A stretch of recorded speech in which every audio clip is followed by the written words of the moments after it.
Halo warga YouTube, selamat datang kembali di Ready Watch ID. Film KKN di Desa Penari berhasil menjadi film Indonesia terlaris sepanjang masa dengan mengumpulkan lebih dari 7 juta penonton dan mengalahkan rekor film Warkop DKI Reborn Jangkrik Bos Part 1 yang meraup 6,8 juta penonton pada tahun 2016 yang lalu. Dengan pencapaian tersebut, film KKN di Desa Penari menuai perdebatan halayak ramai. Ada yang berpendapat kalau film ini sebenarnya biasa saja dan hanya mengandalkan hype dan viral yang sudah tertahan selama 2 tahun.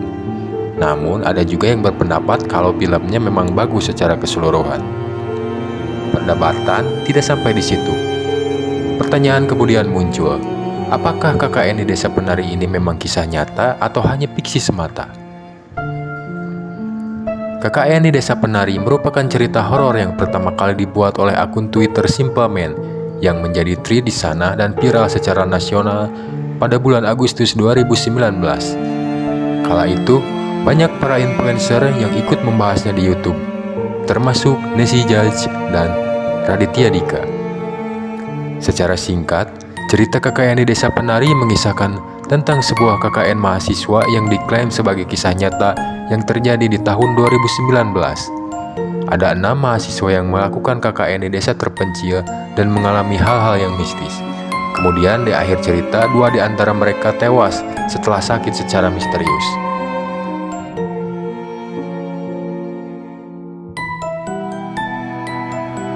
Seperti yang diketahui, mereka adalah Nur, Ayu, Widya, Bima, Wahyu, dan Anton.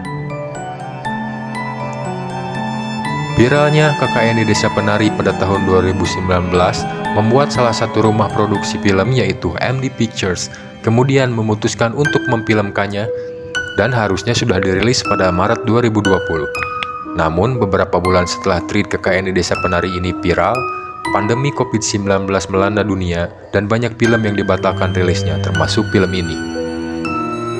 Akhirnya, setelah menunggu selama 2 tahun, film ini pun ditayangkan di bioskop saat Lebaran tahun 2022. Hasilnya luar biasa, menjadi film Indonesia terlaris sepanjang masa.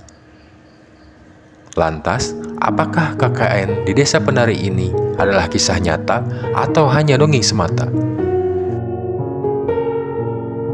Ada 3 kemungkinan. Yang pertama, ini adalah 100% nyata dan pernah ada di dunia nyata tanpa sedikit pun yang diubah. Namun, si penulis cerita yang asli yaitu Simple Man pernah memberikan klarifikasi di channelnya Raditya Dika dan mengatakan kalau ada penyesuaian dari cerita yang asli, seperti jumlah tokoh yang aslinya lebih banyak.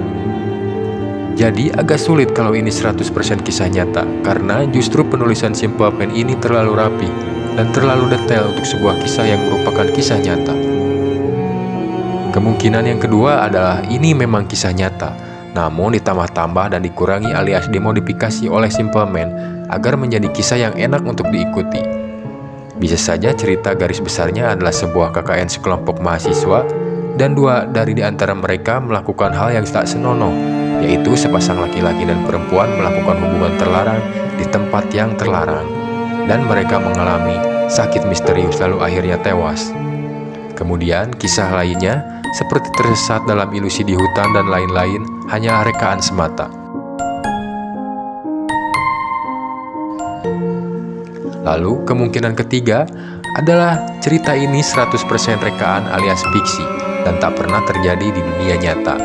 Kemungkinan ketiga ini juga sebenarnya masuk akal, karena kalau kisah nyata, kenapa para pelaku dalam cerita tersebut yang jumlahnya banyak dan tidak pernah buka suara ke media sejak tahun 2009? Kalau memang benar ini kisah nyata, para pelaku dalam cerita tersebut termasuk para penduduk desa sangat pandai sekali menjaga rahasia dan patut diacungi jempol.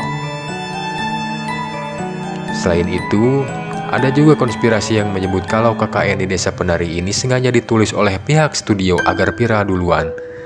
Dan ketika sudah viral, pihak studio akan memfilmkan karena menjanjikan keuntungan yang besar. Dan filmnya sudah siap dirilis pada Maret 2020.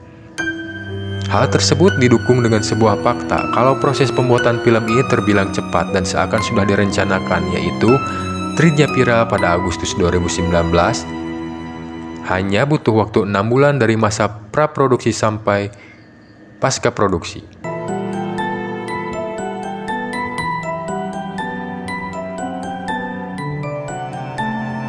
Dari ketiga kemungkinan tersebut, yang paling masuk akal rupanya adalah kemungkinan yang kedua, yaitu ini adalah kisah nyata yang dimodifikasi oleh beberapa penambahan kisah fiksi. Nah, menurut kalian bagaimana? Apakah kisah ini benar-benar nyata atau hanya dongeng semata? Silahkan tulis di kolom komentar. Nah, terima kasih sudah menonton. Jangan lupa untuk subscribe apabila belum, dan sampai jumpa lagi di video berikutnya.